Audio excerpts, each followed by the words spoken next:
Hello to everyone and Pivot, because Pivot's the one who apparently is super excited for this one.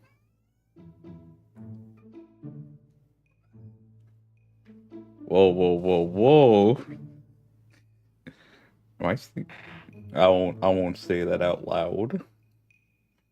But someone is playing Resident Evil 4 right now. That could be me.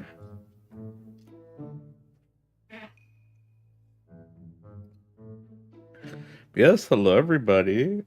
Hello, and hello to Pivot, who's suffering right now because he's a bitch.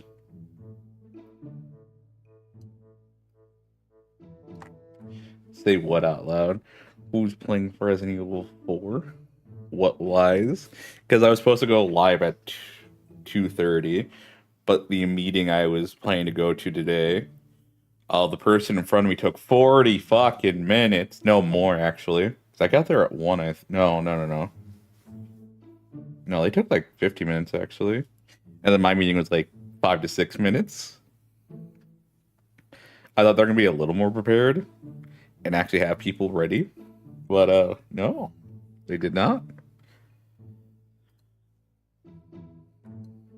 So yes, today I want to talk about musicals because at work I've been listening to some of the songs that have been shown to me and ones I experienced myself.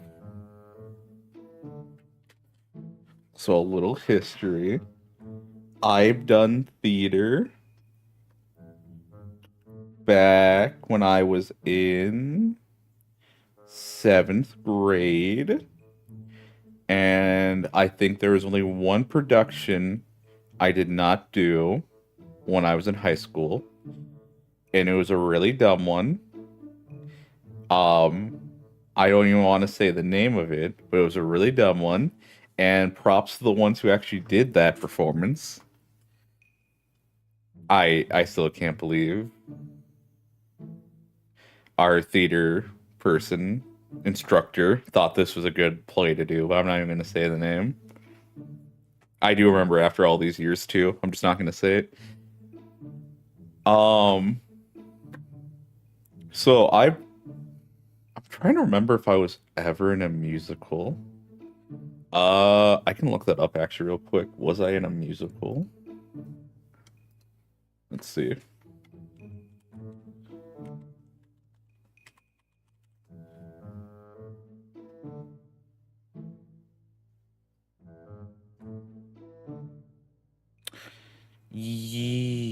Yes. The Cat in the Hat musical. No, we never did that. I kept telling my theater instructor I want to do that one because we watched one that was so shit. It awoke something in me. I know, Cat. You weren't there. You weren't alive. Did I fucking sing in this? I'm trying to remember. I am trying to remember what my role in this was. I don't remember what I was. I can remember most other roles I had, but I cannot remember what I did for this musical.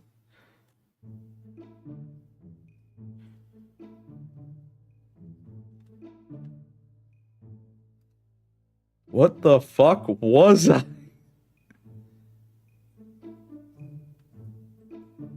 Anyways, I was in it. I did do a musical before.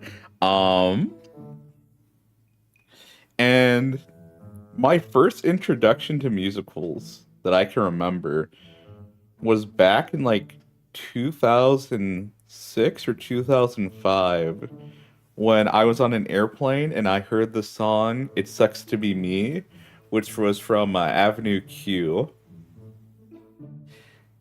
And I didn't know what it was from the time because I was just a kid and I didn't really know theater or musicals or whatever.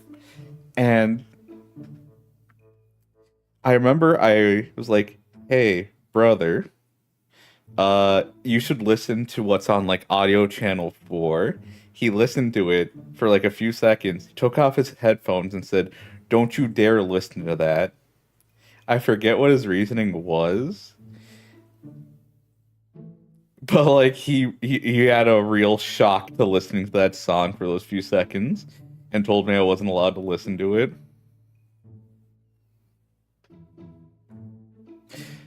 But I did actually go see Avenue Q at a college, back when I was in community college. I went to go see a little production. I took my mother to it for Avenue Q because I knew some of the songs from there. And I was like, oh, these songs are great. The cat sees a fly and she's tweaking out. Anyways, I was like, oh, I'm gonna go see Avenue Q because I know some of the songs. Like everyone's a little bit racist, and that's a really fun song. My mom has been like, oh my gosh, when you guys did that musical, I loved it. I loved it. There's been never another theater performance you guys have done that was as good as that musical. That musical that we did, not that good. It was not that good. It was not the best thing we ever did. You know why she loved it so fucking much? Because we had the kindergartners, or we had like the K through 5 grade kids in this production, I think. But like our lead actress was like in 6th or 7th grade. So he's like, "Oh my gosh, the kids singing these songs, it's so cute." And that's the only reason why. Every other performance we've done, it's just been like the high schoolers or whatever. And she's like, you know, after Oliver, just oh fuck, I said the name of the musical. After that, nothing's as good. Nothing as good as you do. It's like, all right, fuck it, whatever, mother. Here, let's go to this musical because fuck you. I am tired of hearing this for the last few years. So we go to another musical. It's Avenue Q. I did not know Muppet sex happens during Avenue Q. I took my mother to this. Now, at this point, I think my mom has a stick up her ass. She does. But it's so hit or miss what she deems like immoral content and what's funny. Muppet sex is funny.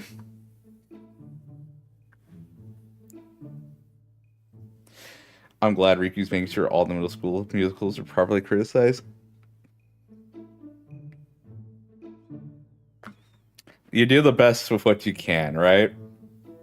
Just don't go fucking acting like for some reason having those snot-nosed brats from K through 5 made it like the pinnacle of media entertainment. Just say you're going through baby fever and that one chick has already left the nest and now you're getting lonely because you realize that if you're by yourself you won't be able to handle a relationship. Just fucking say it. It's not that hard. I actually won an award for my performance in middle school theater. All I got was like a lifetime achievement, I think. No, I didn't because I didn't do that one dumb play. That one I'm definitely not name dropping. If it was Cat in the Hat musical though, I would have fucking been there. I don't care what role they would have given me. I would have done it. I don't care how cringe it was. I would have lived life, live, laugh, love. So yeah, I've always liked theater. Never really dipped my toes in musicals. Um, the people who liked Wicked didn't give me the best impression. Uh, just because like a lot of them just seemed insane or like typical white girls, and I definitely wasn't about that fucking life. Recognizing them as anything sentient. Hamilton came out. That's later down the line though. People were praising that, and I do like history. Like I am especially. I love history. American history is fun. I just love learning history in general though. Give me fun facts or just tell me how things went down, what people have found about why these things may have occurred. Like Benedict Arnold, back in the day that used to mean something. Also, was it the Treaty of Versailles? The ones that it was for before World War II happened, and England, I think either it was it England or France or someone else, signed with Germany saying, "Hey, you're not going to do this, right? You signed this treaty," and the Germans were like, "Yeah, man, of course." my my word is my honor. And then they like immediately fucking did it. They immediately plowed through, I think, France. And it's like, all right. So like you could say that it's like, yeah, this what you're having me sign is essentially this treaty, and people would get livid. It's like, how fucking dare you say that this proposal right here is this fundamentally worthless? All right, you don't even know, you don't understand. And then it's like the same lines like calling someone a Benedict Arnold, where any true red blood American you call them that, they look you dead in the eyes and they may kill you. They might fucking just gun you right there. But anyways, I'm getting off track. I'm getting off topic. I was about to say getting off traffic. See, I think I have brain worms of the sorts. I've never been checked though. I want to, but that costs money. I could go for the free clinic potentially, actually. That is an option. Also, let me know if the stream is stuttering. Apparently, the stream bitrate's too high. But, like, I've had this notice for a long time on my streams. So yeah, let me know if you've been getting buffers. Because you shouldn't be. You shouldn't. Because what we're transferring right now should not be that fucking much. It is The Office, and it's my VTuber model. We streamed fucking Resident Evil 4 and all of its graphics. We should be fine. I'm not saying nothing. Alright. Good. Yeah. So, theater, I like it. I try to go, back when I was in community college, I tried to go see performances as often as I could. The high school one, and then also the college ones. They were great. First musical I've ever been to... No. Timeline's all fucked up. I have been to another musical. It was The Lion King. We went up to like the cities to go watch it as part of choir. It was okay. I didn't really care for it because the movie, really, you know? Like, Legally Blonde, you could say you've seen the movie, but then if you've seen the musical, oh boy, you're gonna have a fun time because it's different enough. The Lion King just did not feel that difference. Like, to me, there wasn't really a value in watching The Lion King the musical.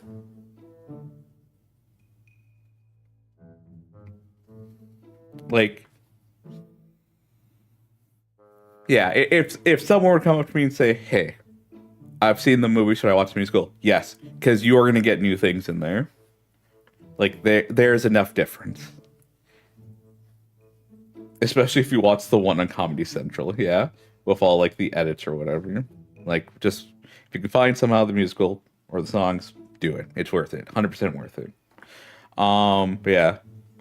First musical that I went on my own dime, I should say, is Avenue Q at one of the community colleges near me. And it was a lot of fun. I brought my mother, and she doesn't know English that well. She knows it. She's aware English exists. But it seems like she was having a good time seeing everything that's happened, and she fucking lost it. Like, she was fucking choking when Muppet Sex happened.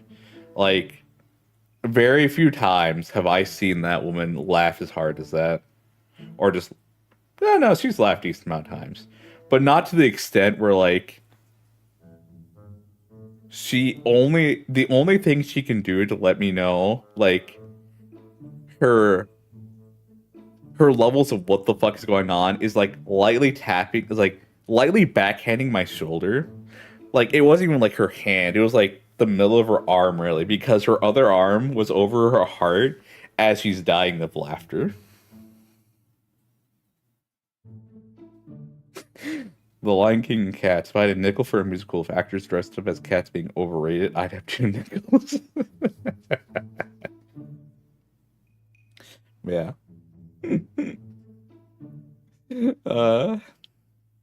What do you mean you don't want to see some furries?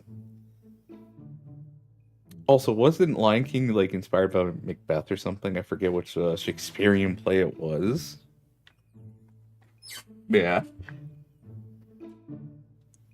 So I've always had an itch to go see musicals live. because they're just so much fun. It's always fun going to performances and sitting in those recliner seats and just immersing yourself in whatever's going on. I am someone who can get immersed pretty easily and kind of forget the outside world as I like view media. And theater's not really different for me. I can get engrossed pretty quickly. I it can get pretty bad where it's like, bam, I'm all focused in and I feel the drama that's happening on stage. So I could have a better time than most people because of that.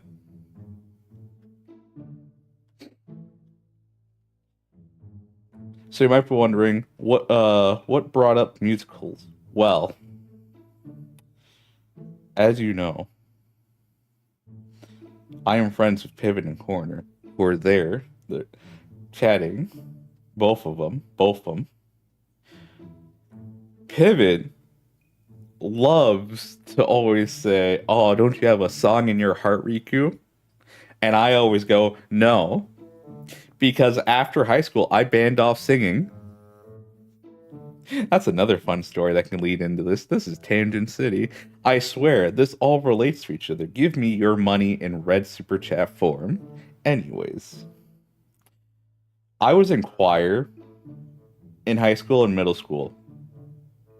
And I can say, after much reflection, I fucking hated choir. I fucking hated choir.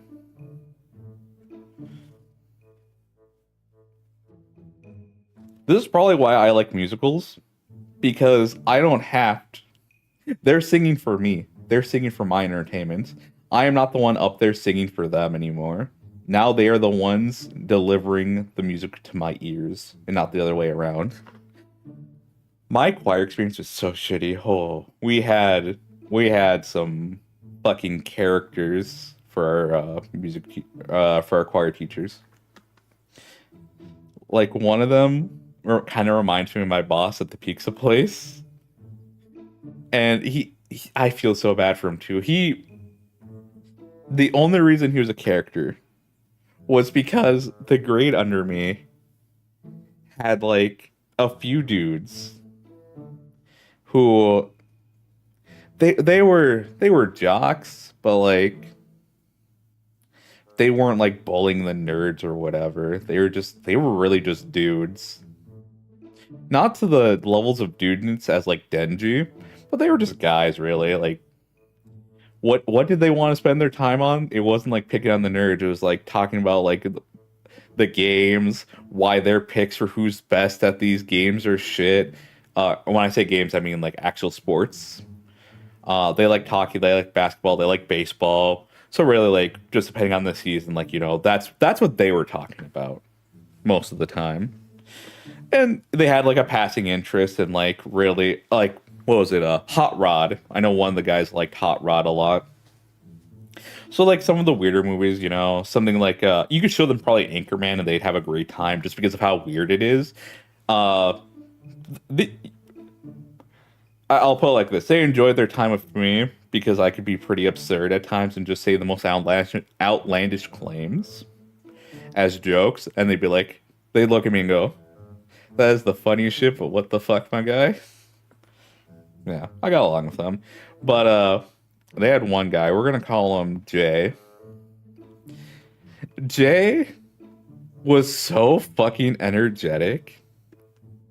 The choir teacher had to like not calm him down, but like be like, "Hey Jay,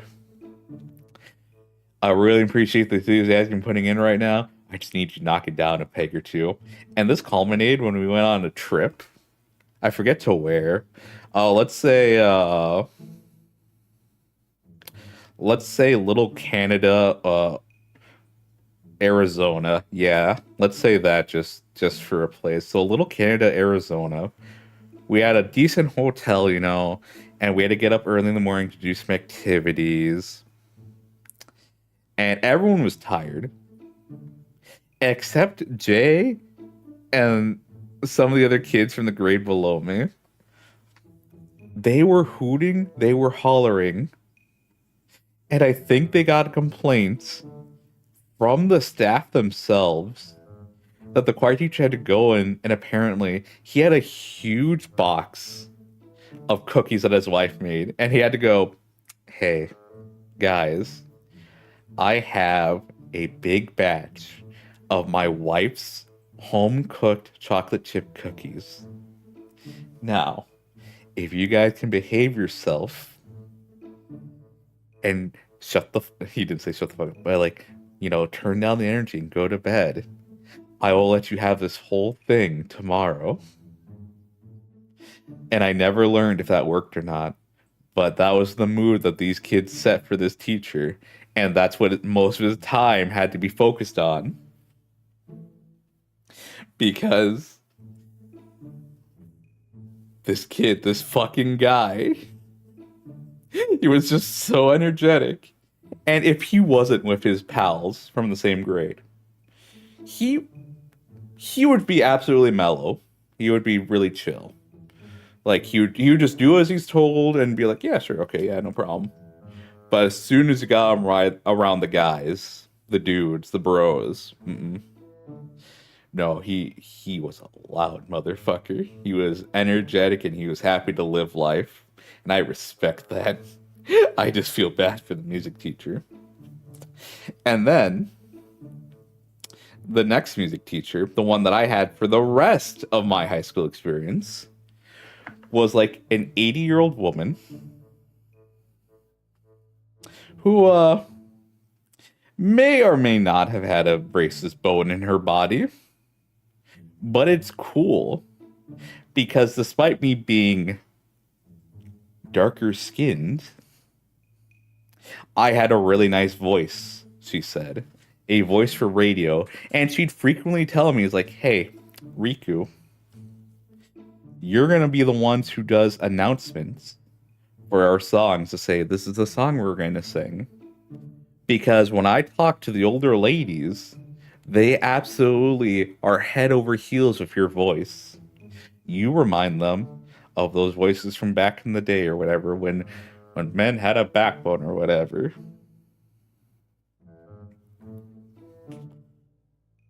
I did not like this choir teacher. I also don't like that despite me not seeing her for years, what she has told me has never left my mind.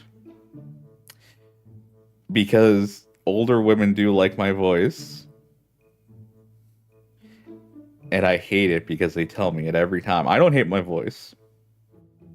Because what you hear and I hear is different. Because always the fun fact I share is something in the bone in your skull either lower or raise the bass of your voice. So you're hearing something different. So how you sound, you're going to hear something different compared to what other people hear. That's it. But yes, I know how I sound because I have to listen to myself when videos are over. I don't care. I don't care how I sound. It is what it is. But for some reason, apparently it activates the neurons in old ladies. And I've told this story before. I went to a Burger King. I was by myself.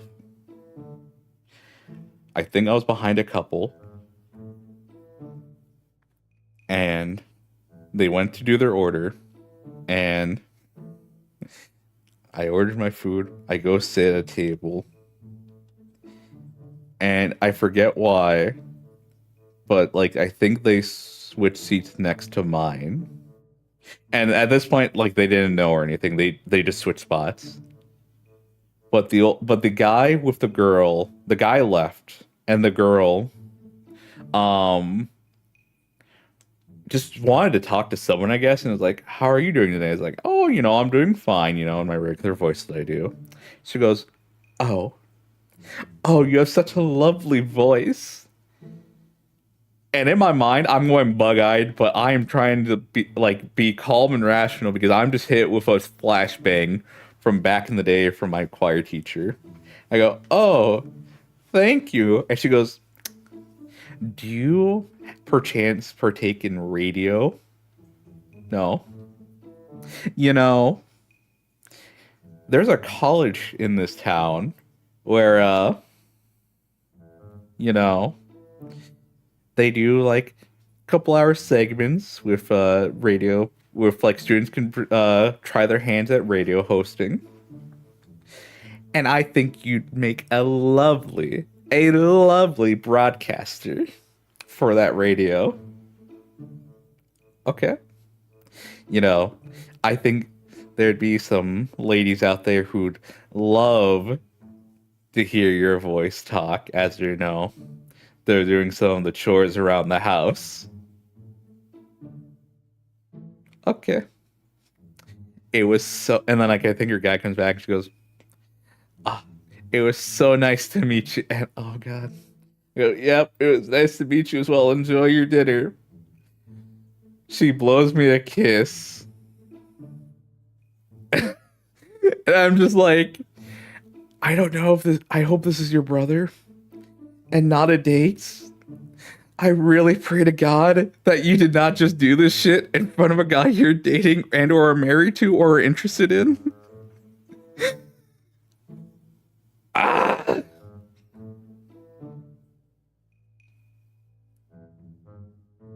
But bros, if she was around my age, I would have, yeah, bro, you totally know I would have taken that dude's girl. Yeah.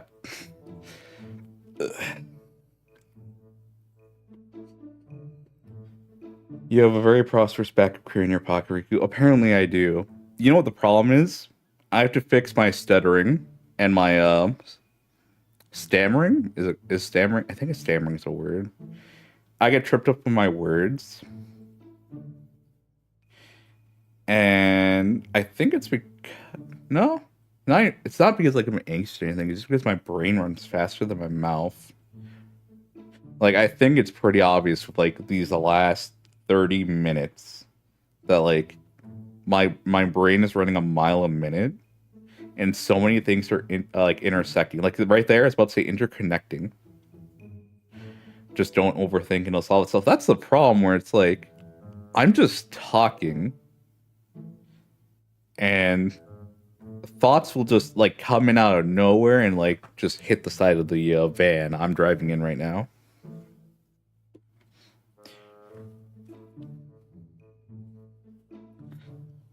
Like, you can say it's easy to not get T-boned until someone comes down a four-way intersection at 80 miles per hour and just does not give a fuck. Like, you gotta remember that. But yeah. So, after my dreadful career of choir, I made a sweet little treat for myself and said, I'm not gonna sing again. I'm not singing. And I did not sing for years. And I want you to know how bad this got. Anytime I would try to sing, my throat would fucking hurt.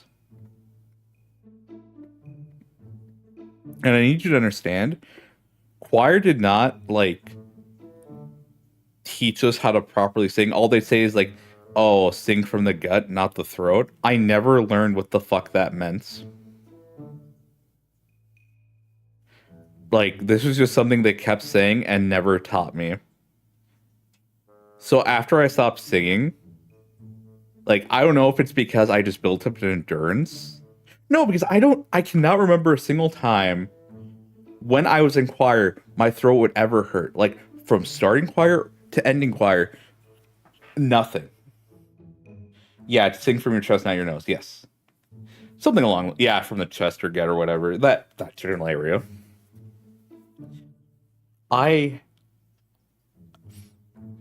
So, like, I don't even think it's the fact of, oh, you just built up a tolerance, like, singing improperly, and, like, when you stop doing it,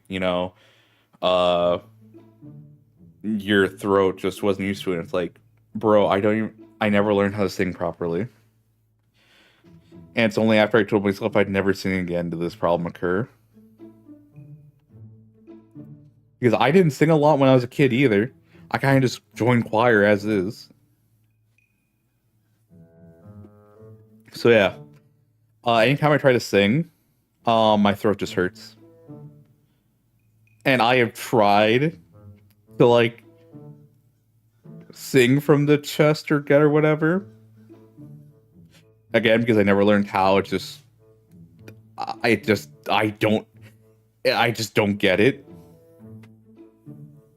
It's like giving me a box from IKEA and saying build it, but you got rid of the instructions and you remove some of the bolts. That's how this is to me, where it's like, instructions unclear. My dick will be stuck in a blender by the end of the day if you keep this shit up. Tell me what I'm supposed to fucking do. So yeah, I don't sing. And I think my body just wants me to not sing ever again because it's like, hey, you promised us. You promised you would never sing again. And you've been treating yourself for so long, why stop now?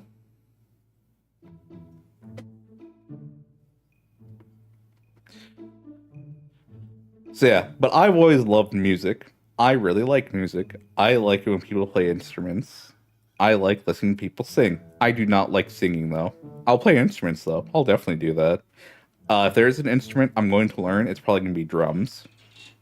Because to me, drums are the most badass position in a band. Because to me, the lead guitarist and the lead singer, depending on the band. Actually, no. Let me say it like this. If your lead singer has an ego, no, if they have an ego, they are gay. Your lead guitarist will always be gay. Your bassist is going to be cool. The drummer is always a badass.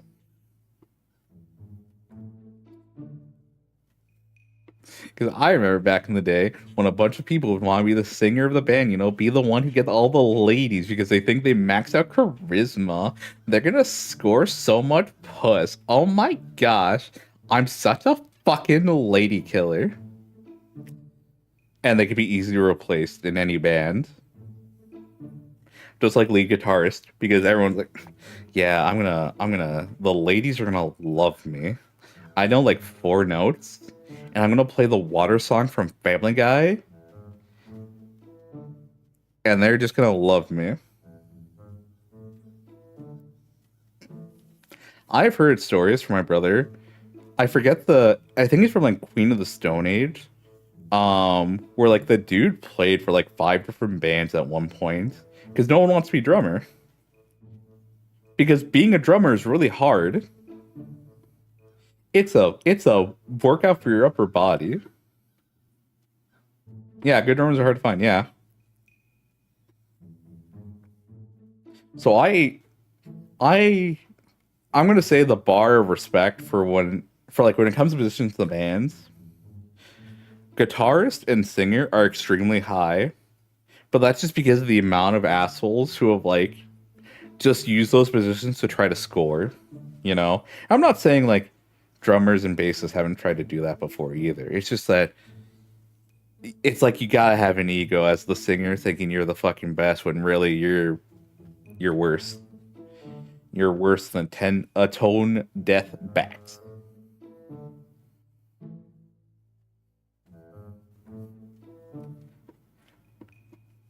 Yeah, it's just because of 2000s culture where it's just singers, lead guitarists. They're just pricks. They think they're the best of the best, but no, you can get their replacements easily if it's not that hard. If your drummer leaves your band, you're fucked. If the singer, the guitarist leaves, oh well, like you can find someone else. You're not gonna be looking. You can easily find their replacements. Fuck those two. But yes. Usually singers that play guitar or bass. Yeah, because like they're multitasking at that point. And that is hard.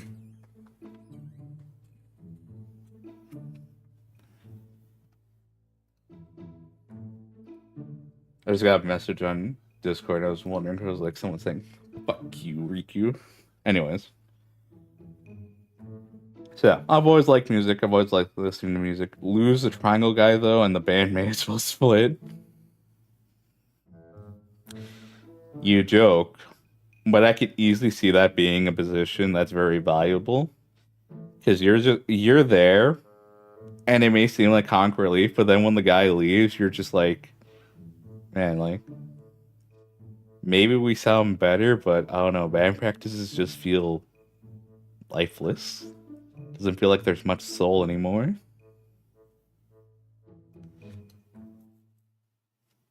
Because if you're joining the band as Triangle Guy, you have to have a certain energy about you. And if that energy, if you lose out on that energy, all of a sudden it's like, damn, we had something going there. And then pivot. Had to make such a fucking suggestion that you'd ever lose the Triangle Guy instead of doing your fucking best to keep him.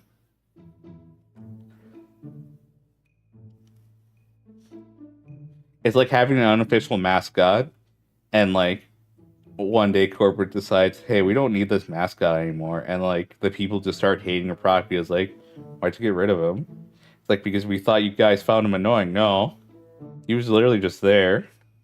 We liked him. Did you hate him? Yeah. Fuck you. Musicals. Let's get on that subject. Yeah, like I manifested it for YouTube comment. Your YouTube comment probably caused the band to crash because of Triangle Guy just leaving the band. Like they are on the down slope now. They are no longer getting the top hits that they were getting before. Sure, it might have been only a couple dozen clicks on YouTube. But now they're just on a downward slope. Because you're a monster. And you keep delaying the topic of musicals. Oh, keyboard is another position. Go between two bandmates for the second singer. Yeah, I can see it. Oh my god, that just reminds me of fucking B from Night in the Woods.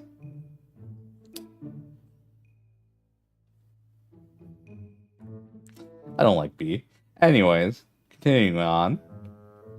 Musicals. I like musicals.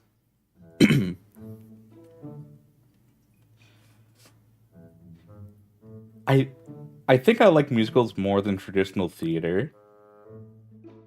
Like something about just having oh sorry, excuse me. Oh, my throat's a bit parched. I might have to get water in a bit. Uh yes.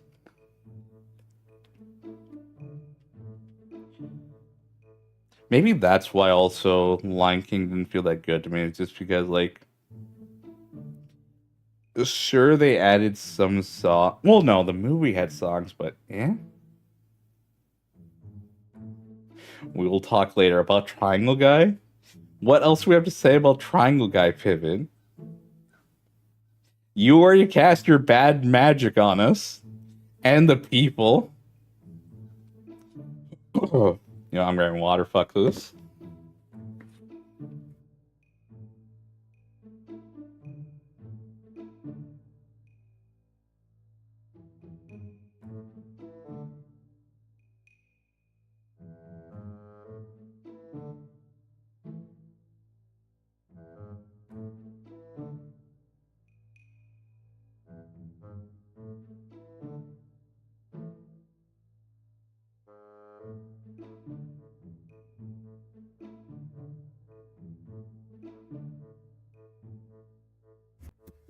Be right back. I ain't hearing Night in the Woods spoilers. Were you not there for my streams? Did you like avoid the streams purposely so you wouldn't hear spoilers?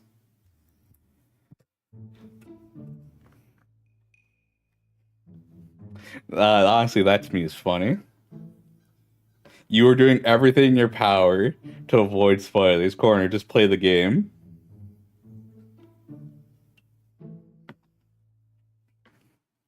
It's not that long. Just play the game.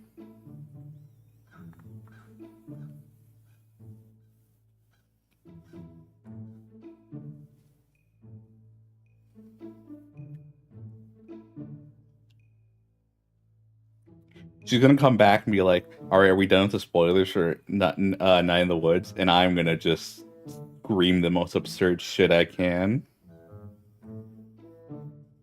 She's BRB is the moment of it, even though we just got to the main topic. That's right. That's right. We fucking did. Hello, Psychotastic. How are you? How are you enjoying your vacation?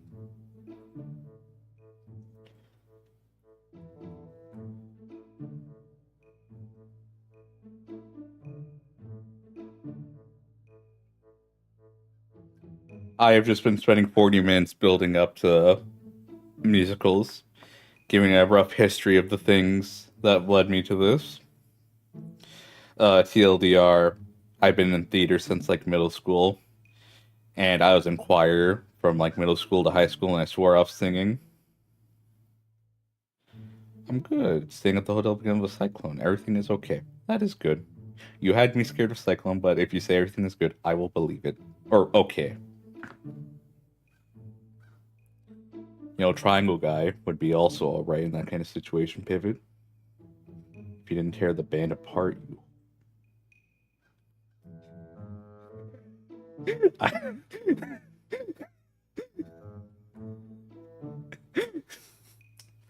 was about to call you a whore. I was about to call you a whore, Pivot. I would never do that. Not after what you did to Triangle Guy. How are you? I'm doing good. Meeting ran late today, so this stream got delayed by like 30, 40 minutes.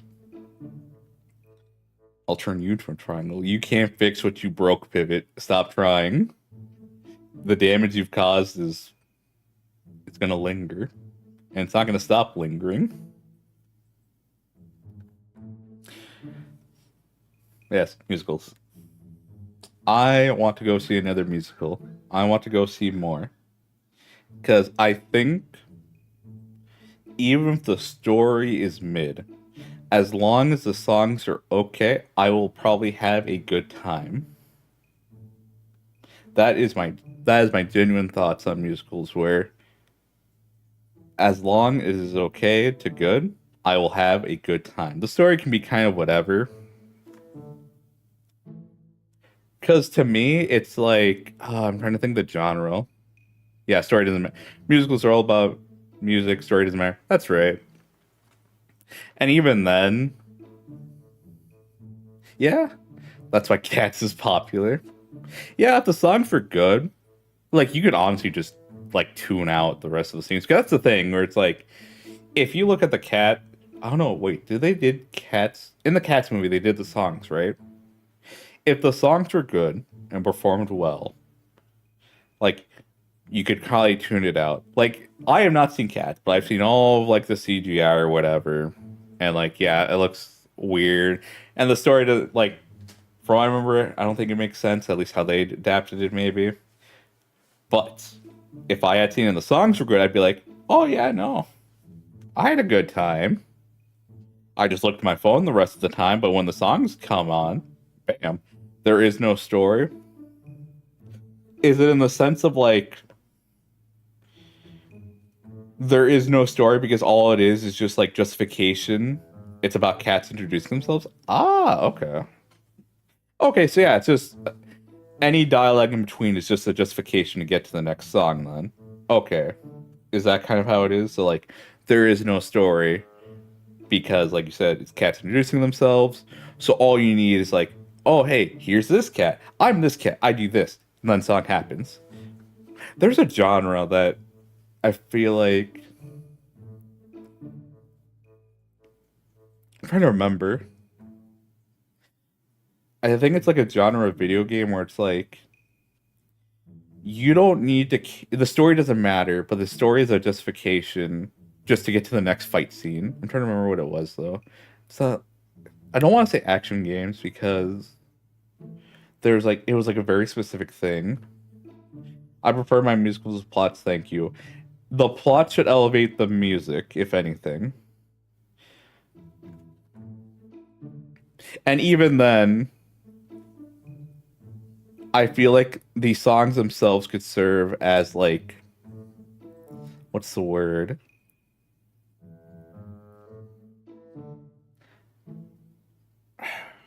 It's either a word or I'm trying to word this properly. That's why I like La La Land. Music is great, series okay. Like with most, so I'm trying to think because I'm thinking. Okay, so here, let me give you my thought process. You can like if yes, the music is part of the plots for sure. Yes, but then Can you say that for Avenue Q?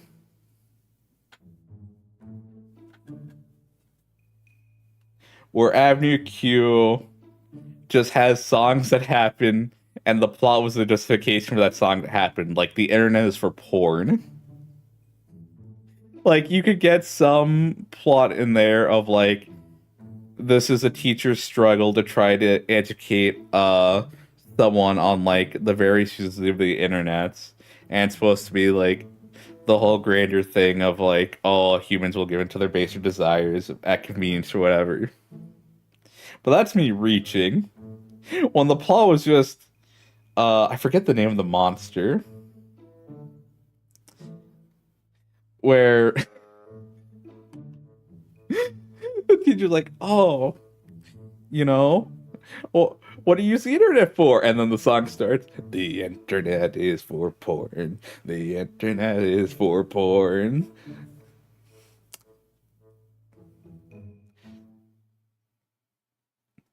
I don't remember that song as well, but I do remember everyone's a little bit racist.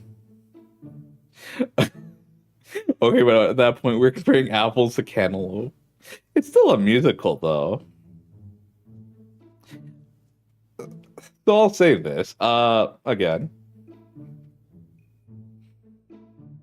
Because, yeah, that's where I'm, like, struggling with, where at the end of the day, you're there for the music, and yes, uh, you could have plots in a musical, but for me, Avenue Q is good because the plot is just there to get us to wackier and wackier songs. So you're not wrong. Like there is a plot, but it's more of like events that occur that you're following sequentially.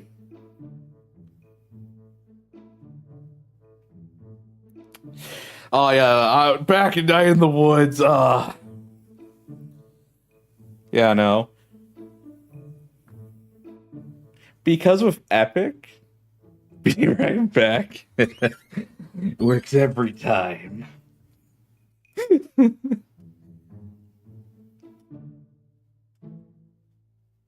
Yeah, I could see that. Yeah, with Frozen, we're like, what made it blow up? Not really the story. It was Let It Go, and it had a few songs. Not that I can remember because I can remember is Let It Go, but there was a few songs in there. I do know that.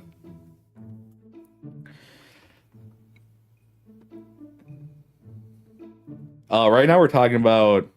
So Pivot likes his musicals with plot, and I'm not disagreeing with that. Well, I'm not saying a good musical needs to have plot, though. This is the same fault many people with action movies, and some action movies only have a plot. Yeah, yeah, no, that's exactly right. Like, it's just, I think at that point, it's just justification for people, like, for who get quote unquote immersed in those, like me. Because, like, uh, let's take a movie like Tropic Thunder, where all it is just like a bunch of like wacky stuff happening to get us to like the next joke, the next reveal. Like the whole scene of that one dude's talent manager, where that plot thread of this dude's like, I'm gonna get you the best deal I can, all right? I'm gonna make sure you get paid just as much as the other actors. And his whole bit is just one elaborate joke to build up to the whole I want you to take 2 steps back and then proceed to fuck yourself. And that whole rant that Tom Cruise goes on about needing a binding fucking resolution.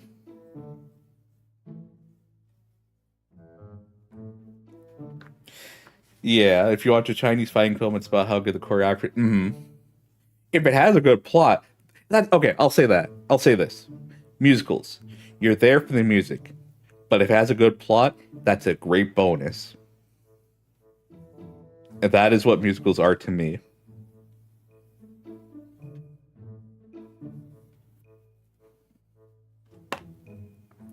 So, Pivot, if you have that high standard of musicals with plot, go for it. Raise your bar up. I go for it. It's your entertainment. Find what you like. Music and costumes. Ah, yes, yes.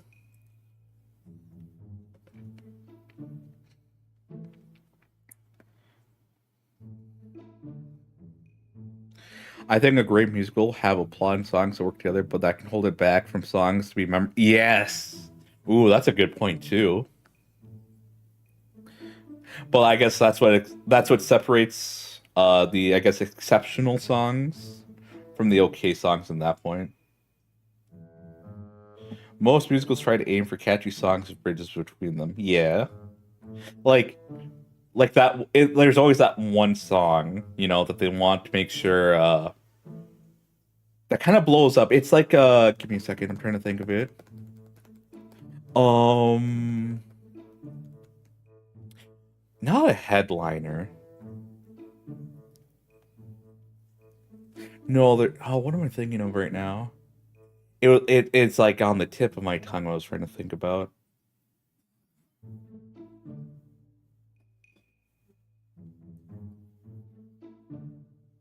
I can't remember if it's a video game thing or other form of media thing.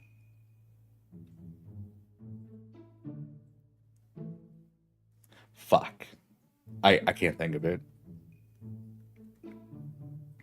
But like you have that one Let It Go is a good one. Let It Go. Do you think they were banking on that being the big song of the movie? Because I'm trying to remember if there was like another serious song in that one. Because like they did have the catchy. I think they had a song with Olaf. Because that's the other thing where it's like with Let It Go in a kids movie. Do you think they would expect that song to pop off or the song about Olaf being a silly snowman? Because yes, you do have Disney adults, but I don't know if they would try to like calculate them into the equation of like what would be the hit song or whatever.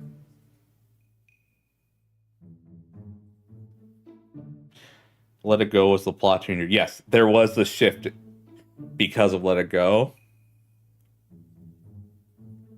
Because I'm just trying to think of that now, where we know now that Let It Go is like the big song, and like I said, that's where the plot changes there.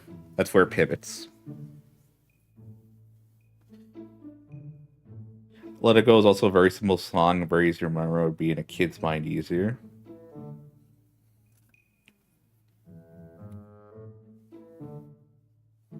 Yeah. Again, the only reason I bring that up is just because it is a kids movie. So my mind immediately jumps to I would think like the bouncier song would be the one that sticks with kids. It's also about being free and yourself to remember. Okay.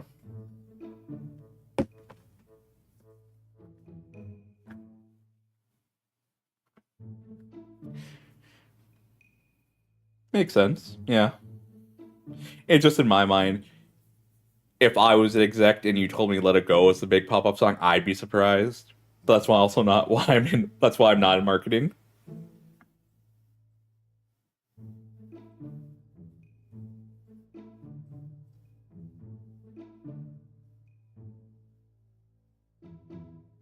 I think I mentioned before the OG theater actress, the Green Witch and Wicked sang the song, and they really wanted an excuse to put it in while also making Frozen more aimed at general audiences. Wait, what? And they really wanted an excuse to put it in while also making Frozen more aimed at a general audience. Are we talking about Let It Go? Or what song are you talking about, Coroner?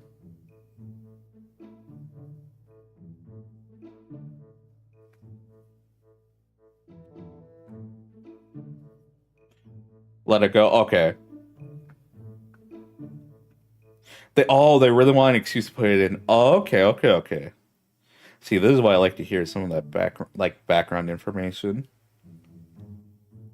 That's also another thing. The yes, I remember hearing about that where Frozen's plot used to be very different. All by itself is awful. That's the other thing where it's like it might be awful, but the kids like it. Because kids do have taste. They can kind of tell what's bad from good, but sometimes, like, they'll just enjoy things. I do think marketing people do look very lowly on kids because, yeah, they're dumb, but, like, they still have an idea what they like and what they don't like. That's also another thing. How hard do you think they fought to make Let It Go into the movie?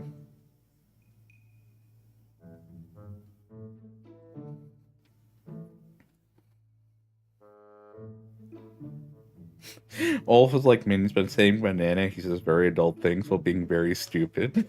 I don't remember much of Olaf lines. I do not. All I know is that the minions did not serve a certain person back in World War II because minions only work for villains. I cannot believe they let that tweet fly for even a nanosecond. And you can tell me an intern was behind that. But I guarantee you there's like 2 to 3 channels they have to go through before they can tweet stuff out like that. I remember because I watched Frozen 1 and 2 in August. Okay. Yeah, it has been years for me. Not very song, probably screened well of audiences and producers in the House of Mouse. Oh, the producers in the House of Mouse made a push for. Okay. Okay, good. Okay. Let's see. Let me go. Okay, so what started this? Let me go back a second. Let's see. Yeah. Okay. So the whole action movie thing. If you're watching a Chinese fighting film, it's about good the choreography. It's not the plot, music, costumes. I think I'm really good musical and songs that work together, but I can hold it back from songs being memorable. And yes. Okay.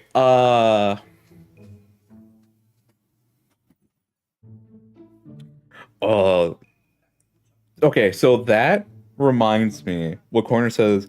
I think a really good musical have a plot and songs that work together, but that can hold it back from songs being memorable in isolation.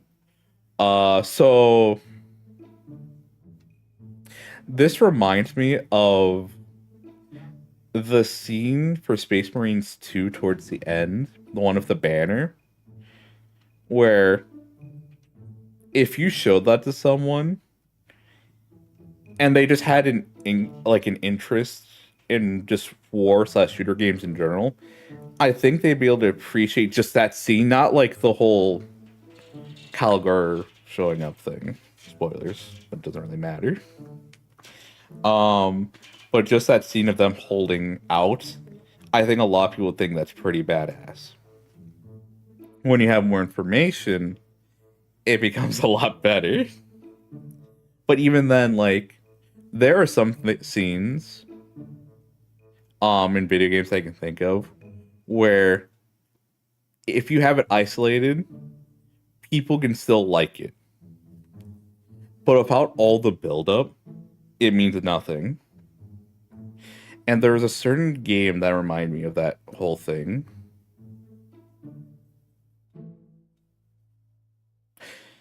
Easiest example is Xenoblade Chronicles 3 DLC. Yeah, that's probably the easiest one.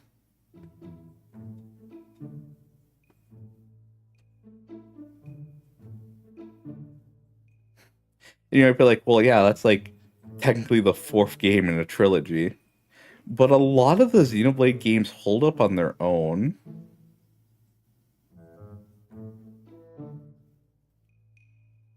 Well, it is kind of cheating because it's based off a real period of time. The story of Alexander Hamilton would be interesting with music or not. Yes.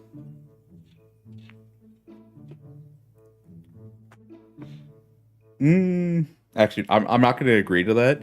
Not because I don't agree with you. It's just because it has been a while since I've heard the story of Hamilton, so I cannot tell you anything. I've not seen the musical, and when I went over him in history, that was back in 2019 or 2018, when I would cover anything of Hamilton during that time period.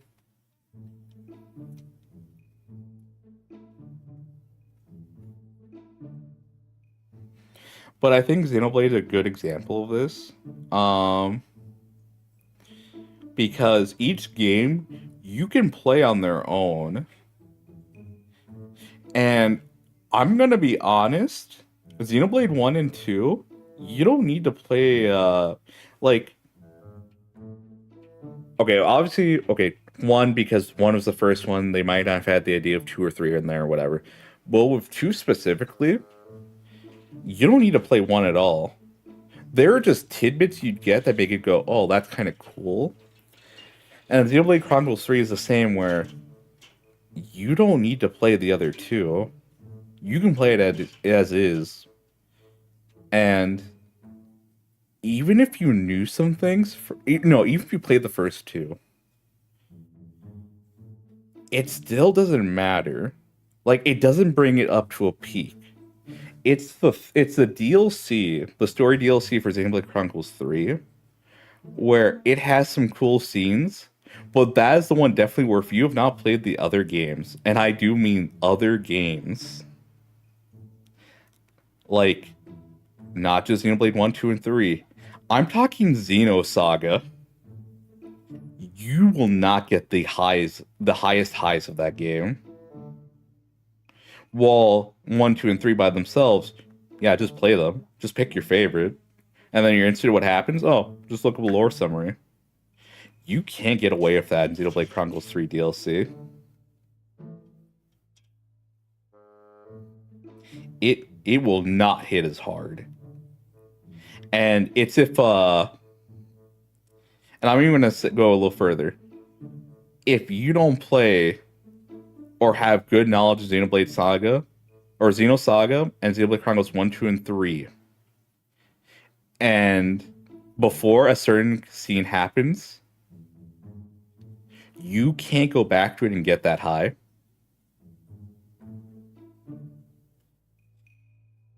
So I think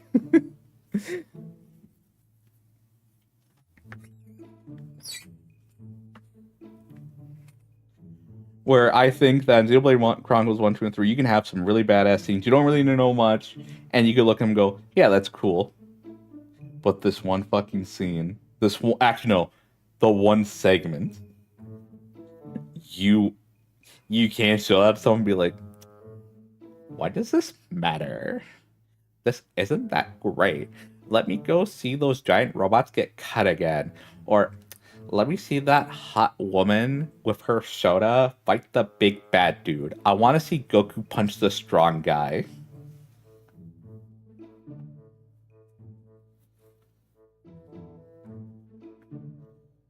Mm.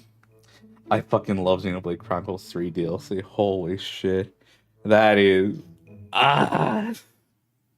It is so good. But anyways, probably not the best example. I will concede that. Probably not the best example because again, that is a video game that has a lot of source material to work with.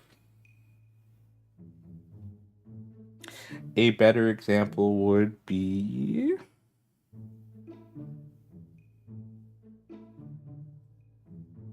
I can't think of any.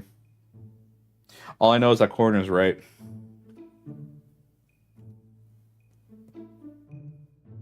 Endwalker? That's the other thing where it's like, is that a fair comparison to the because the thing I was talking about where it's actually no wait. Never mind, I'm full of shit. Holy shit, I am talking out my ass. We have been going 10 and 10. Anyways. Your whole thing of where is it? Gotta find that comment again. Yeah, the good musicals have a plot and songs work well together, but if they can, that can hold it back from songs being memorable in isolation.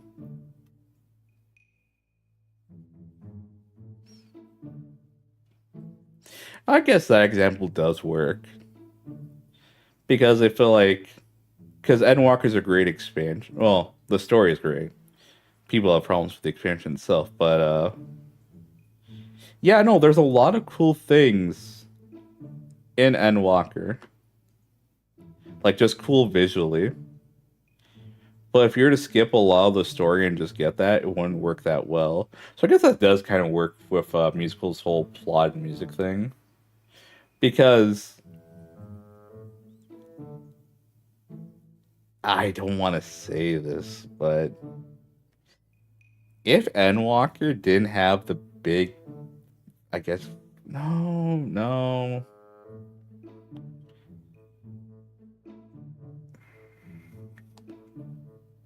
I think it's because in my mind, would people have liked Endwalker if it wasn't so visually pleasing? As in all the events you get to see happen, because you know it's the end times, quote unquote.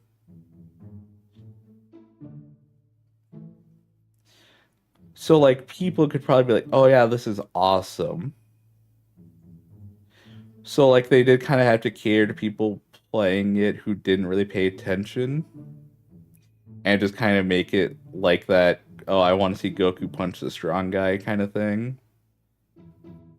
But of course they try to make it so like, they had a lot of scenes in there that of course if you remember the plot or at least some of the big points, you get some satisfaction out of it. And I don't know if that's a good example to the music thing. It's about the combination of story and events. You won't get much of it. Yeah, yeah, this is true. But again, this is about musicals where songs are too attached to the story and that they don't become good on their and that they're not good on their own without the context of the story. While a lot of other songs are the musical songs that don't do that, where they are just the songs of themselves. They're not like attached to the hip. Shadowbringers comparison, you just skip to it and not miss much in isolation. Yeah, yeah. Because watching Neon's playthrough, there's not that many callbacks. That one in itself, like that, I guess that is a good comparison then. Endwalkers and Shadowbringers, where Shadowbringers is just good on its own. While Endwalker requires you know other parts of the story as well. Yeah, no, Coroner. That's a good comparison. No, that's a good one. That brings us back now. Thank you.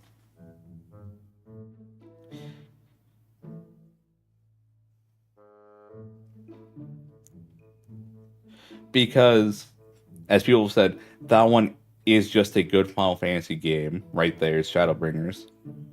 Because, like I mentioned earlier, there's not too much outside forces you need to know. Like, you can just go through it and it's pretty self-contained. Like, of course, oh, hey, La Brea, such devastation was not my intent. Except that was Gaius. But anyways, yeah, no, Shadowbringers is one of those examples where if we're talking about like the music's tied to like or if the music's too tied to this plot, it can do well in isolation. Shadowbringers is a story that doesn't need to be tied down to the rest of Final Fantasy 14. It can just happen, and you could probably have a good time with it. Meanwhile, Endwalker is tied so close to the hip of the overall Final Fantasy 14 story, you don't get as much out of it.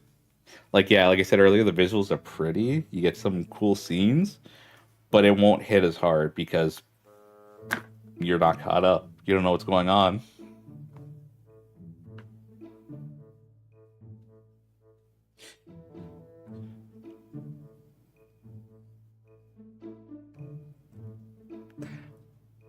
Oh, you know what else this brings me up to?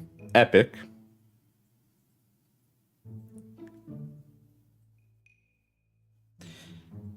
So then, because that one, the songs are very much tied to the plot. Except I think the songs do a good enough job of recapping of what's going on. Because of course, in musicals, things happen in between the songs, as you know. As some of you ignorant viewers may not be aware of, there is talking that happens in musicals. But some would consider the singing also talking. Anyways.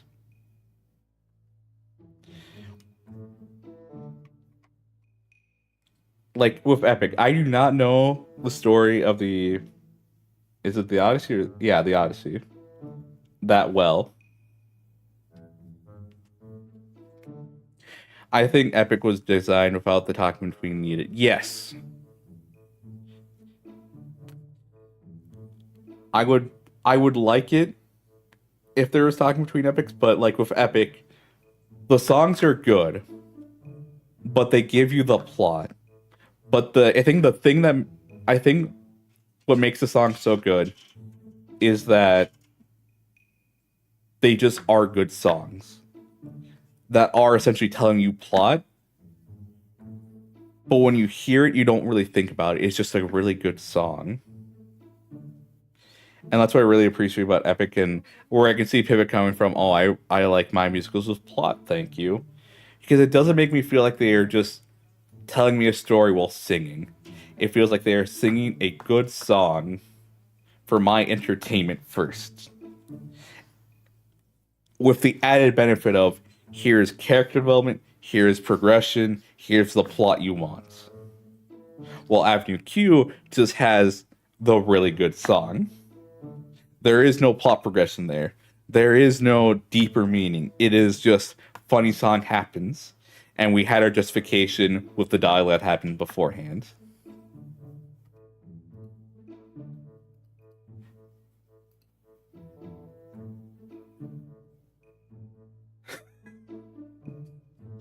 You're a funny fucker, Pivot. Pivot just sent me a meme where it's a Xenoblade in my musical stream. How odd. I guess we do in Xenoblade now.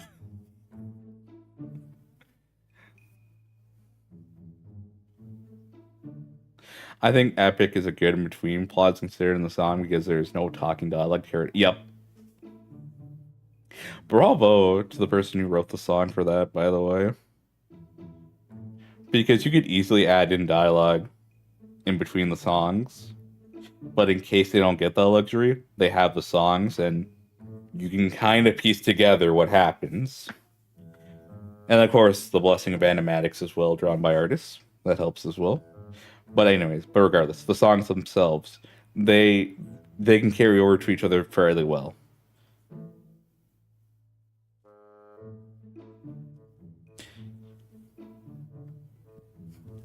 And then there's Heather's. Oh, Heather's, my beloved. That's another one where I I'd have to listen to all the songs in order. But you can get a very good idea what the plot is without knowing the actual plot just from the songs. But the dialogue helps a bit. I would almost guarantee the dialogue helps a bit.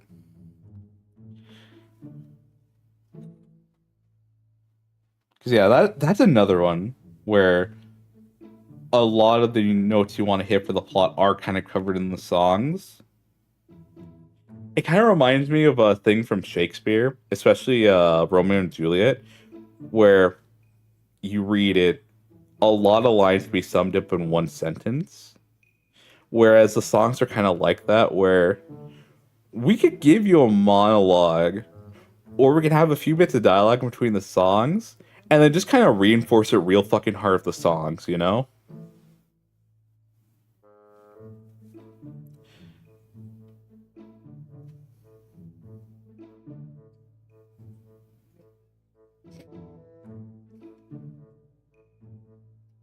Because Corner showed me a lot of the songs from Heather's recently.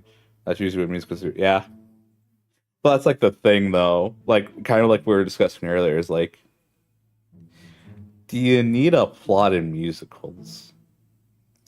And I am gonna hold to the belief that just like with an action movie, you don't need a plot in a musical, not a real plot at least. It's just whereas you have the justification for moving forward to the next thing. Just like how Psychotastic said that in the Cats movie, it's like a cat gets introduced, next song goes. So, like, of course, like the best of the best will to do things however they want, whether it's no plot and just music, or But there's a chunk of people who hate that and unfortunately think all musicals are like that, so they hate music. Wait. That's also dumb. I don't. Yeah. If the chunk of people there are just dumb, because it's just working off an assumption at that point, then, where it's like, oh, this action movie is dumb because it's an action movie because all you're doing there is for action. And some action movies can have, a really good plot that make the action scenes hit even harder.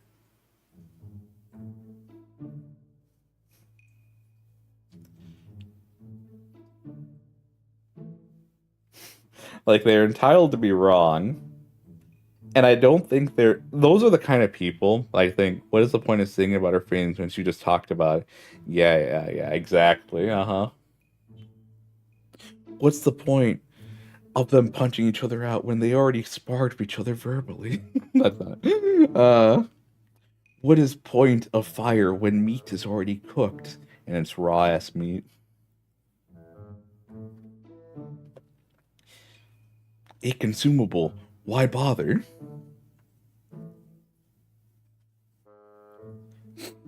Why season? Why season when already flavor? That's actually a good example. Why season when there's already flavor?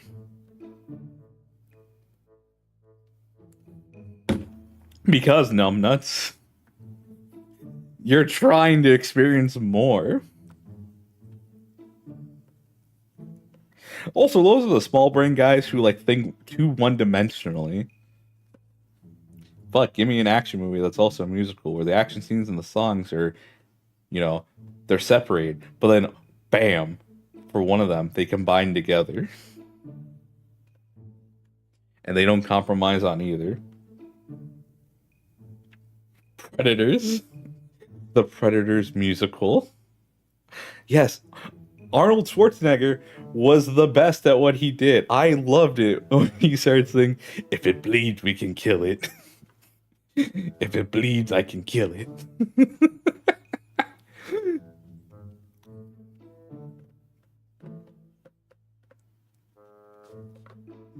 Why talk? Only fight. Because he needs us to know that if it bleeds, we can kill it. Oh, I love that video. I fucking love that video so much. Murphy, it's you. For the fucking RoboCop movie. Yeah, I think people who look at musicals and be like, why sing about if he's gonna fight in the song? Why fight if he's gonna sing? And why sing if he's gonna fight? Why season? Why season if already flavor?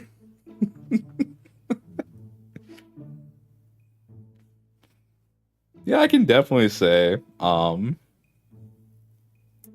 the people who are like, why sing about their feelings?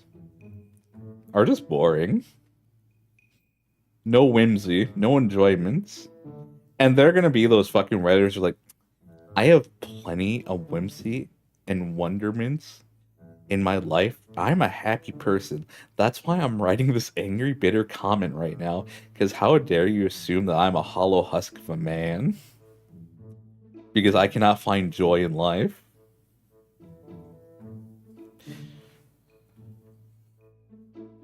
It just feels like people who hate stories, you know? That's all it really feels like at that point. Except like they have a quote unquote justification for hating it. Why sing if they can just say it says an individual thinks salt and pepper, black pepper makes food too spicy? Bro, don't even joke. I know a bitch who thought mayonnaise was too spicy. And we're talking about plain old mayonnaise, not the spicy rendition. Regular. Fucking white as they come. Anyways.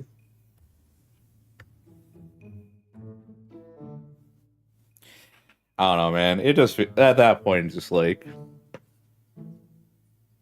spicy mayo ain't spicy though, Lamau. Well, that's the best part. Corner wasn't spicy mayonnaise, it was just regular mayo. I sit bewildered just as much as you do. uh, you're right though. It ain't that spicy. It would kill that bitch though. It would kill her. That's a generation gone right there. Because it. When you think ketchup's too spicy, do you think that's what the British experience every day? Seeing their food. This is the musical stream. This ain't the dunk on the British stream for all how they're improper with their foods.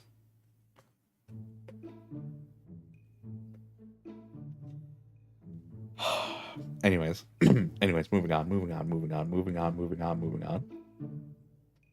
We always have time to dunk on Brits. Don't give me this. Don't give me the justification. Don't give me a reason. I gotta focus. We've already daddled or like dilly dally too long as Xenoblade Chronicles. We need to move to musicals. Anyway,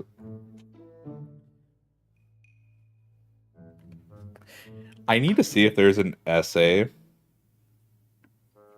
of like someone saying how musicals don't serve a purpose, and like there's like the die-hard loyal fans of this person going against the people who are extremely angry and bitter in the comments saying how fucking dare you saying musicals like don't have a purpose or whatever. And like the reason I want to see that is because like, you know, if you really want this person's whole justification to be invalidated, just go watch a musical and enjoy yourself.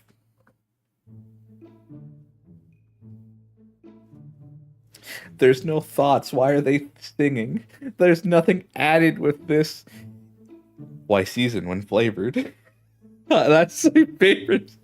It is such a caveman argument.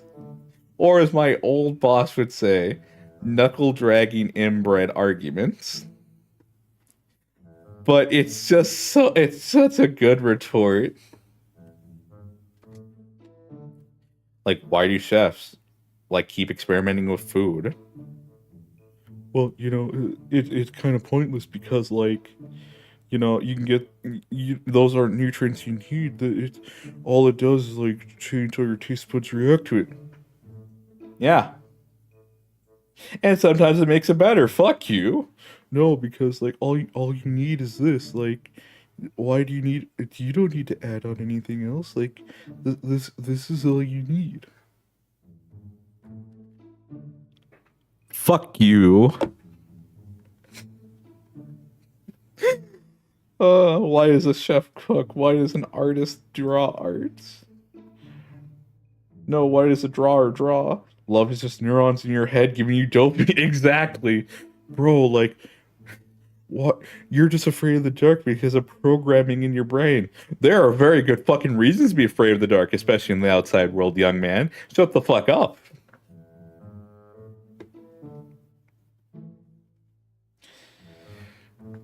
I think that's all it boils down to for those fuckers is that kind of like Redditor mindset of like get rid of the unnecessary bits. All you need are the bare bone basics. Everything else is just a drag. And then it's just like I'm trying to think real quick. Because you know when it comes to their favorite thing, you could probably use their own logic and say this scene didn't need to be here, and they'd argue how it's important. But you just hit them like, this was a need for the story. You could have just done this instead. Like they set themselves up to not win, and they're not going to let you win either. But they want to seem like an intellectual because fighting this off, or you could probably fight off this argument easy. I can't think of it besides just doing the dumb response of if flavor, why season?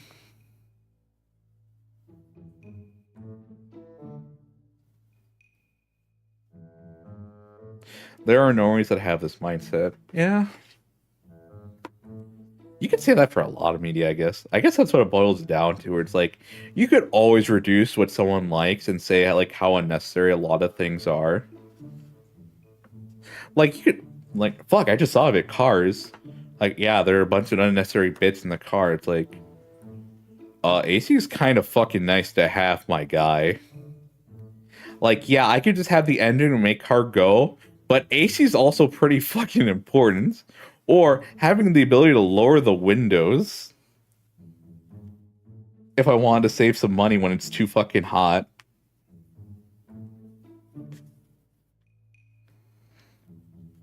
You don't need a trunk in your car, you know? All you need is 4 seats and a wheel. You could have 1 seat and a wheel. True, yeah. But I also like putting my groceries in there and not having to, like, hold all these bags while I'm driving and holding on to sweet dear life. I guess today was another good example of saying fuck Reddit. Fuck them. That's about it. I'm glad that musicals made us realize that Redditors are the worst people ever. And I would never say anything that would be followed by the phrase in Minecraft about them ever. In Minecraft.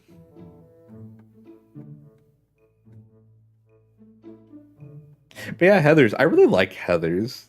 I really need to see the musical myself. I think actually if I saw the movie and then listened to the songs, I could get a pretty good idea of the differences between the two interpretations of JD. Because I'm gonna say something, and it might be a little controversial, but since, you know, I'm a low number streamer, I'll be able to get away with it. I think the main girl in Heathers is the real monster because she found a ride or die guy and said, "Will you ride or die for me?" He said yes. And then when he starts to ride or die, she goes, "Oh no, he's ride or die, not ride or die. He's ride or die. Oh no." He's doing what I wanted him to do as a ride or die guy.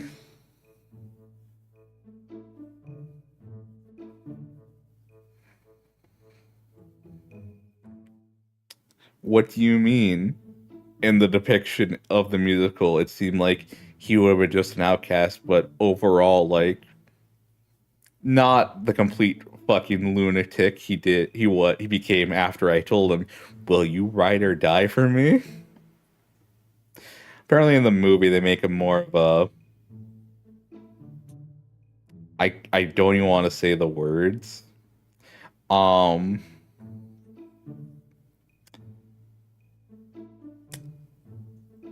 they make him never forget fight for me. So yeah.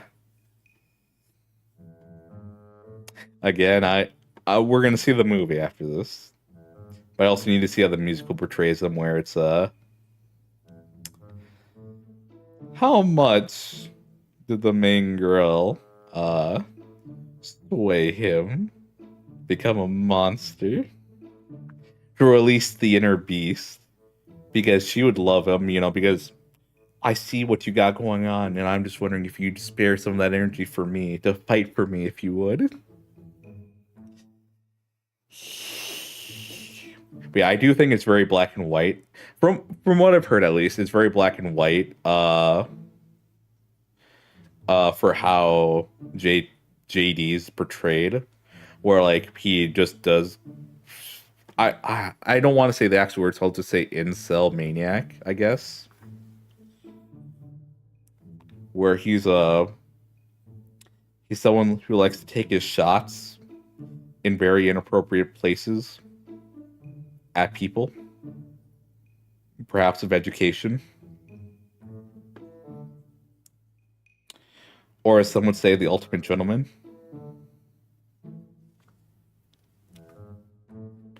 But in the musical, it seemed like they made him not so black and white, where he was just the bad guy right from the start. Where it's more like, oh, he's a loner, but he doesn't seem like he'll do anything too drastic until Fight for Me, and then Dead Girl Walking.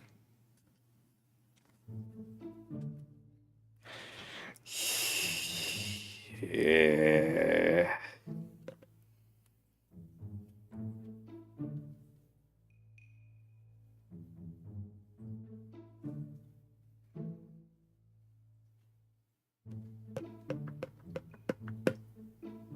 I don't know. I kind of just want to end stream now so I can watch Heather's. You know what? I do want to do that, really. But again, I will come back to you with my report, whether in a stream or in a video format, about my whole thoughts on the two versions of JD. Because I do think that is something worth talking about. Bruh. Pivot, do you want to watch Heather's too? Do we have to wait until you get back?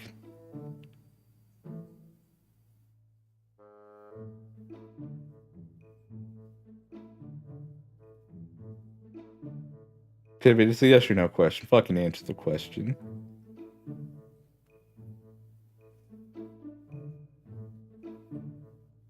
I do like that my model is looking at the chat and then I'm looking straight forward.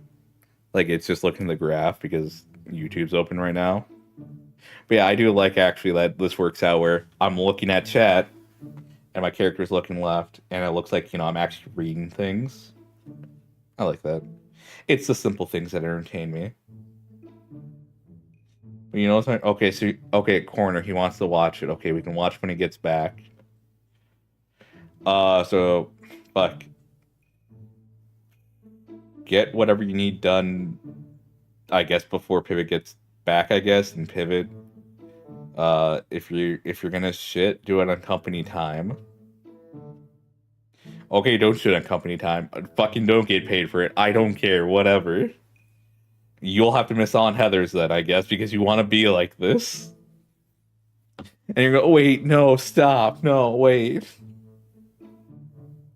5, 4, 3, 2, 1. I thought I got the timing down there, but I did not.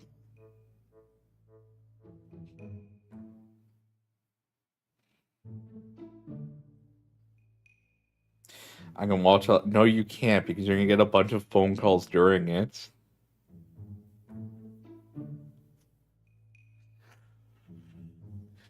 And then I don't know how long the movie is, but I don't think you're gonna be able to watch it while driving. Because I don't know how long the movie is. No, no. Pivot's such a funny fucker. But yes.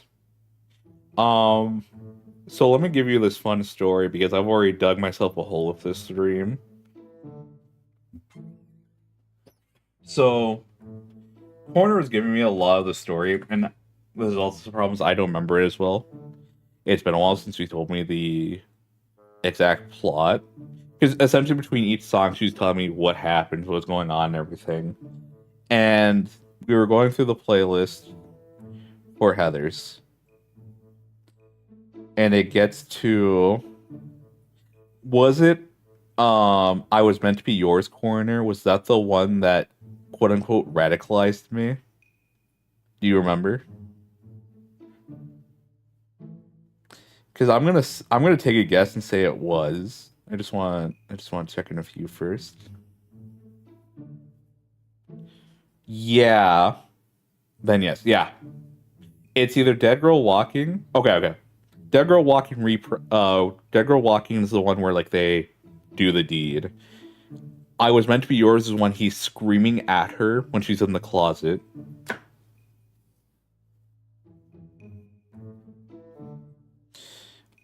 Yes, okay. I think the story works either way. I think it's when either of them. I think it's either of those that work for this one. Because I don't remember, but I could see myself being angry also at Dead Girl Walking.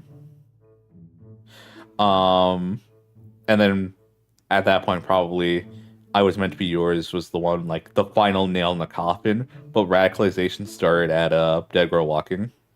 So if Dead Girl Walking at that point, spoiler for Heather, by the way, um, she has been essentially blacklisted for some actions she did. And I don't need to be too specific because you'll see in a moment.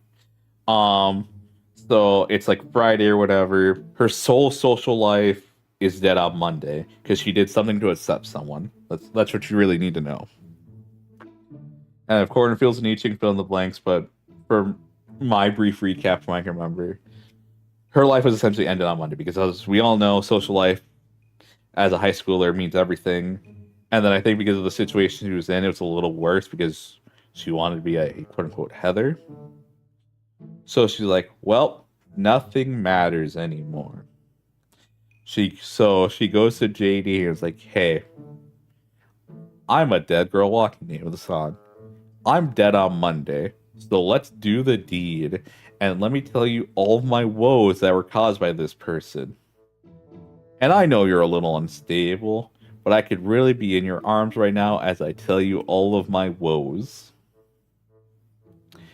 So they do this. And JD, because, you know, they did the deed, it was like, oh my gosh, this girl really likes me.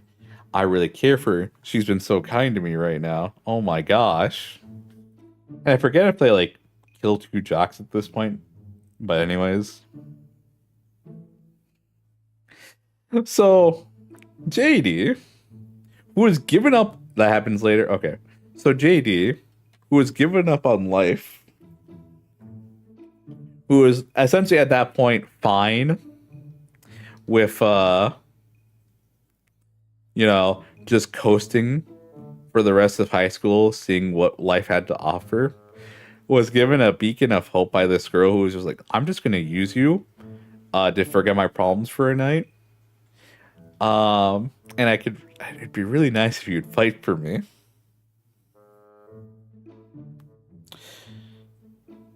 So, some of you, the more astute viewers and listeners, might have realized that what she has done has signed a blood pact. She has now engulfed the entire person of JD, the ride or die character, saying how much she cares for him, how, and like, you know, doing the deed with him. Okay. So JD, whose heart was essentially, you know, still and cold and didn't care, was given a reason to live. It was Veronica. Veronica being the main girl of Heather's. Anyways, so JD goes all in for her. And then when Veronica realizes, oh no, he's doing this all for me. I told him I was a dead girl walking, and now people are going to die because they hurt the person that he loves because I told him just how horrible they were.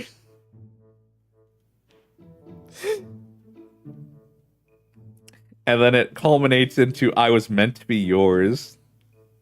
What's happening? I'm talking about Heather's. Spoilers, by the way. I'm talking about Heather's and how musical JD I sympathize for. I do not agree with his actions. But I can see the clear fucking line of what led him to do what he did.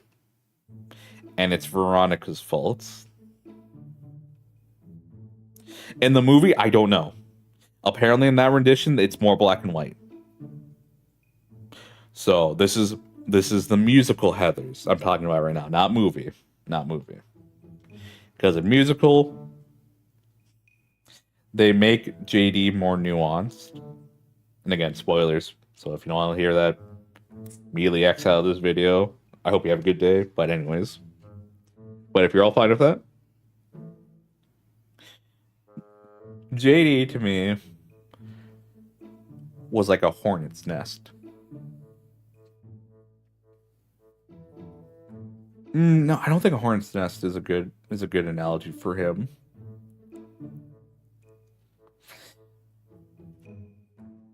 JD was a landmine. Except the problem was, instead of just staying a landmine, he was then upgraded to an autonomous turret that anyone in range would be shot at. Because if you mess with JD, he was going to fight you. He was actually capable of fighting. Would he win? He'd give you a tussle or whatever. But when Veronica decided to start things and be like, oh my gosh, why don't you fight for me? I still can't get over how she thought they're teenagers, they're dumb. I get it. No, we need to go just to. I was meant to be yours. I was meant to be yours. Is essentially JD saying how Veronica like gave him a reason to live, and that he's trying to make her life easier by getting rid of the things that are causing her problems.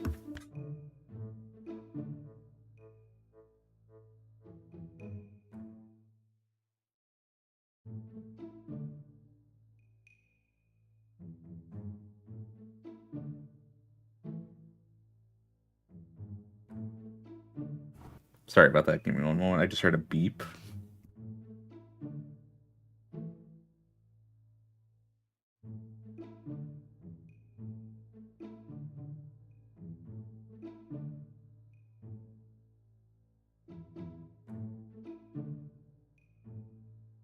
Sorry about that. Anyways.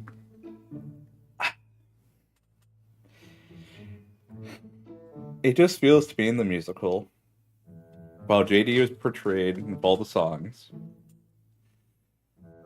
Veronica was really using him. And that it's not fair that for people who watch the musical to just hate on JD when I believe Veronica is equally at fault. Because again, he was fine with just being in the background. He just didn't want to be bothered. And then Veronica comes up to him, thinks he's real cool, and then just... No, I think I need to watch the movie. I think I need to. No, I'm just gonna say it. I don't like Veronica in the musical. Because she gets away with everything. Like, if I remember correctly, she caused a lot of people's deaths indirectly because of her actions with JD. But she gets away with it all. And I think that's extremely fucked up. Where she knows JD's willing to go the distance for her. She continues with it. And then when she sees that, oh, hey, he's actually willing to go the distance for me, despite knowing that he would, goes, oh, no, this is not okay. Even though you're making it so that you're going to take all the blame for this and I'll get away scot-free. This is not okay. Which is a little too late to have, your conscience flip on when all this horrible shit has already happened and is about to happen as well. Because of the actions you decide to take. But this is from me vaguely remembering the plot. That's why I didn't really want to say anything. But I do remember that being my interpretation of Veronica and the whole JD thing for the musical when Corin was telling me the plot and sharing with me the music, is that Veronica made a lot of shitty decisions and got a lot of people hurt because of her actions. And that she will never take responsibility for those actions. Because at the end of the day, JD was the one with the bomb. He's the one who hurt a lot of people. And any person that might have inconvenienced Veronica is dead. Through either drug addiction or drug overdose or from JD.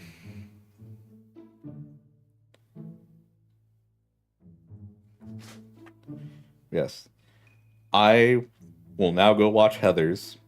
I will actually learn the plot, see with my own eyes, I should say, because again, Corner told me the plot. It's been a while, but again, these are the feelings I had when I watched them. So I'll learn what happens, and then we'll see the musical, learn what happens there because the movie and the musical are a little different. And yeah, we'll see what happens. I will probably delete this VOD because I'm talking out my ass a lot of this, especially in this last section. Because it kind of doesn't feel right to defend JD at all, but I know what I felt from before. Yeah, we'll see what happens. Yes, I'm gonna go watch Heather's. I'm gonna learn. I'm gonna sit down and do some learning. I'll come back at some point with my actual feelings on JD after refreshing myself on the whole plot. So yes, thank you all for watching.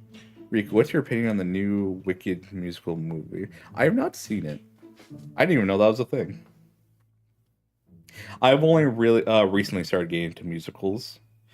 Because yeah, this all started a few months ago, and then every so often it's been springing back up into my feed with Heather's, Avenue Q. Corner just showed me some of the songs from Beetlejuice. Those are some good songs. Highly recommend OG Wicked musical. I have to see where I can find that. Yes, it looks like Corner and Pivot are very excited to take me on a musical venture. So who knows? Maybe I'll talk about those at some points. But what I can say is, I like the music in Heather's, and I like the music in Epic the musical. Epic doesn't have a proper musical right now, but it does have a lot of the songs out, or concepts, I believe, is what they're being called right now. And then Heather's, um, I've heard a lot of the songs, if not all of them. But yes, I definitely do want to say something about Heather's. I want to see if what I said during the stream is justified at all, especially with the because a lot of people, don't like JD, and that's entirely understandable. But I feel like, from what I remember, if you're not gonna like JD from the musicals, you can't like just forgive Veronica either. Because from the sounds of it, everyone who was involved with the Heathers was playing a fucked up game, and they all had to pay a price. Like, even though the top Heather seemed like the baddest bitch in the world and like was in control, from I remember from Corner told me, she had dues to pay as well. That she continued to have to pay as well. It's like everyone was suffering in that system. So when JD says, I may as well get rid of school, I cannot condone his actions. I do not agree with them. But I see why he'd want to do it. To get rid of the whole system in its entirety. Like, does that make sense? Also reading the book. Yes, the Book of Mormon. That is one I want to see. That is the one musical that has definitely been in the back of my mind of like, I need to see this. Yes. Who knows? Maybe this will be an interesting chapter in my channel saga where it's like, oh, I just watched this musical. This is what I think of this one. Also, I Was Meant to Be Yours. Best song in all of Heather's. And I will have a fun time talking about that when I eventually do that review. Whether it's in a stream or a video, I will make no promises. It will be talked about in one form. So yes, I can guarantee you that much. It will be discussed, whether in a video or a stream. That's up to me to decide. Yes, musical review streams. That'd be nice, especially if I had what's the word? Yeah, if I just had like a what's the it's the thing Wendigoon does where notes. Yeah, if I had a bunch of notes, that'd probably make it a lot easier. But yeah, I think this was a good first run of it. Where I just yapped about a lot of things. And it seems like there is some interest in the musical review or musicals. Yes. I will head out now. I will see you guys Thursday for the end of Resident Evil 4. And then big announcements because Twitter is funny. So, the Halloween game is going to be Fallout 4 London. Can you guess why it's being played during October during Horror Month? That's right, the Brits. Secondly, I announced this on the Discord, but I didn't say the name of the game. We're playing Class of '09, the flip side, during October. Because people are saying that the game has fallen off because of one certain segment. And I saw a few bits from that segment, and I'll tell you my exact reaction. Corporate needs you to find the difference between these two. And it's me as Pam going, they're the exact same thing. I'd say, yeah, there is some fucking lines I saw that are pretty bad. But of course, because the creator has a way with words, he undercuts it with some very good lines. But if you sit there and think about it for a second, you realize that's absolutely fucked. An example would be, and this is one line, I don't think it's worse at all, it just touches more darker subjects. Yeah, so people were saying, yeah, some people just want the funnies. I could see that. No. So the complaints I'm seeing on Twitter is there's a certain route that deals with a fetish, and people are saying all the game fell to gooners, and it's just like, no, this fits. This hasn't fallen to gooner shit. This actually just fits with how this game is. Yes, I will say.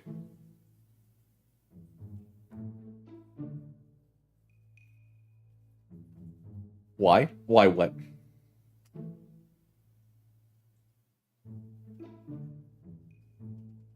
That route is just a lot more realistic on how the industry is. Yeah, so I don't know. When I saw the complaints, because I was thinking to myself, what could this game like? I've seen a few things from this creator, and with their parodies, we even saw a feature-length film from them of Conan. Um, like I didn't think they'd do anything that would be like would be a quote unquote fall off or whatever fell off. I'm just gonna spoil it right now. It's a foot fetish routes. Um, and it's like it just fits. Like again, I haven't seen all of it, but if it's just because that route exists, it's just like, do you not remember the white supremacy routes?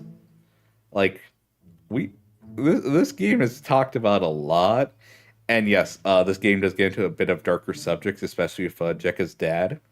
There's two lines of dialogue I remember. One of them was Jekka's dad being, "See, I told you hitting, what is it? See, Jekka, I told you hitting those books would come in handy, would pay you back." And Jekka says, without missing a breath, "Am I books to you?"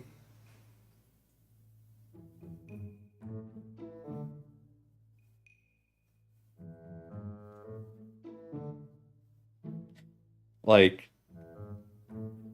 the creator knows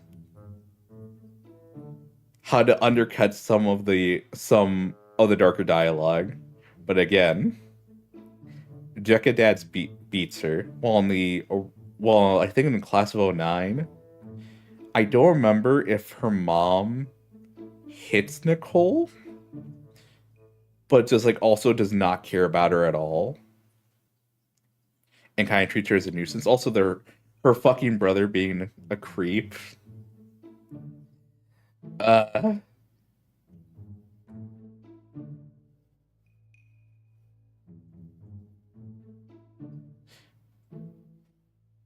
Jekka's dad hits a bit too real for me, but yeah, Jekka's dad is again, like, if people were saying they're uncomfortable with Jack as dad, I understand. But if them saying they're like against the game because of the foot fetish route, it's like, excuse me. It's again, it just feels like a weird hill to die on, you know? Like, this is what makes the game so bad when it's like the Jack as dad dialogue is just, mm. Again, the way he undercuts the jokes, or the way he undercuts those moments, that if they were left by alone, would be like, fucking yikes! Like, holy shit! Like, he does a very well to undercut those moments. But if you just sat there for a second going, hmm.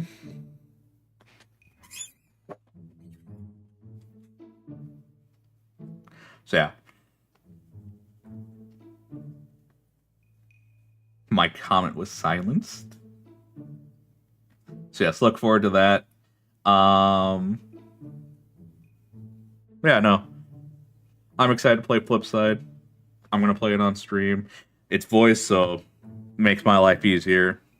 So the current agenda of games is actually, wait, no, I'm gonna check this up real quick because Demon Zuri's here, and that just reminded me of something.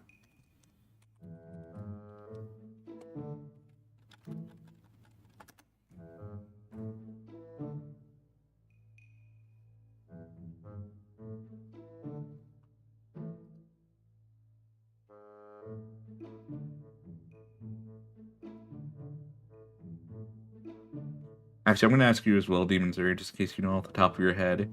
Has the update for Y2K been out yet, or no?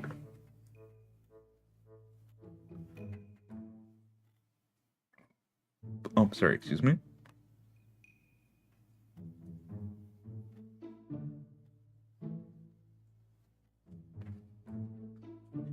I'm not. I'm gonna say no. Yeah. Okay. They announced it in December 31st. Can we just okay?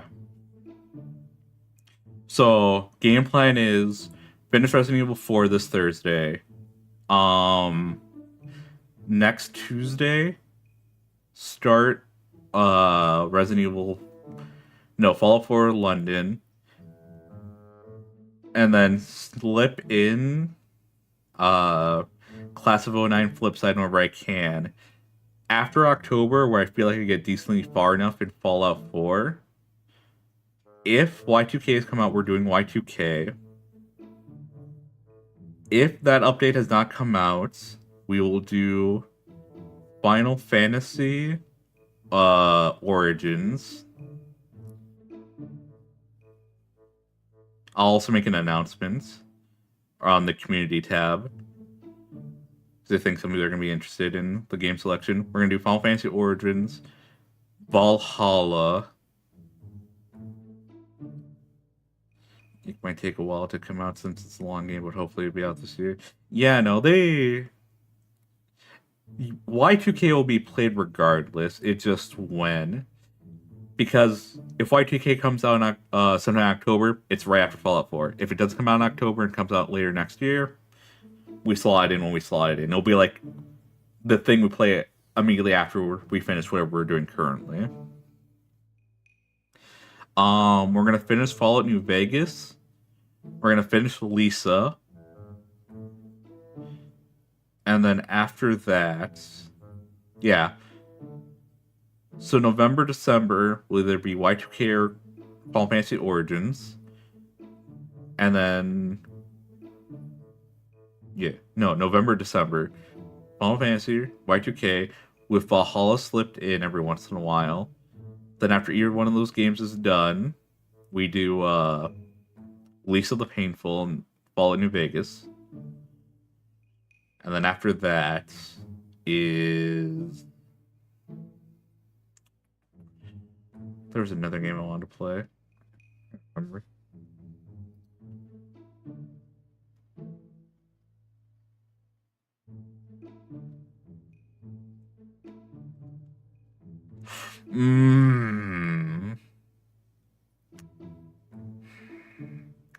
I almost don't want to promise this game.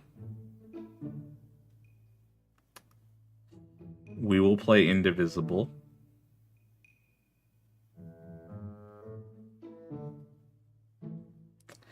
I have a lot to say about that game. We will play Indivisible.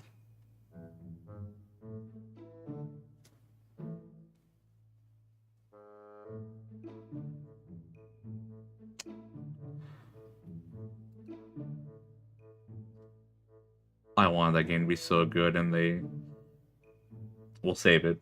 We'll save it. But yes, that is the current agenda for right now.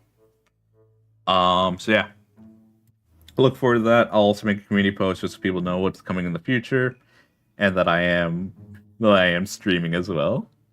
Oh yes, thank you all for joining. I'm gonna go watch Heather's. Let you know what I think in the later points. And yeah, take care. See you Thursday, and have a good one. Bye bye.